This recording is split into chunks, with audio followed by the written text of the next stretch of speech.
యవ్వనం మొత్తం కూడా తనకంటే 15 సంవత్సరాల వయసు ఉన్నటువంటి ఖతీజాతో గడిపేశారు. ఇక ఆమె చనిపోయిన తర్వాత ప్రవక్త వారు బ్రతికున్నది కేవలం 9 లేదా 10 సంవత్సరాలు మాత్రమే. ఈ 10 సంవత్సరాల్లోనే మిగతా 10 మంది భార్యలను చేసుకున్నారు. అందులో కేవలం ఒక ఆయిషా వారు మాత్రమే ఆమె కన్య. మిగతా అందరూ కూడా వితంతువులు అనమాట. మిగతా ఎవరినైతే చేసుకున్నారో వాళ్ళందరూ కూడా వితంతువులు. అందులో కొంతమంది ప్రవక్త వారి కంటే ఎక్కువ వయసు ఉన్న వారినే చేసుకున్నారు.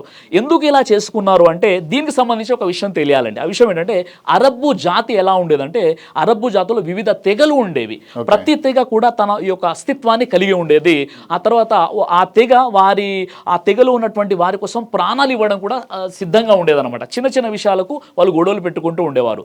అయితే ఒక తెగ మరొక తెగను కలపడానికి ప్రవక్త ముహమ్మద్ సల్లల్లాహు అలైహి వసల్లం వారు ఈ వివాహాలు చేసుకున్నారు. అది ఎలా అంటే అరబ్బు జాతిలో అల్లుడిని చాలా గౌరవప్రదంగా భావించేవారు.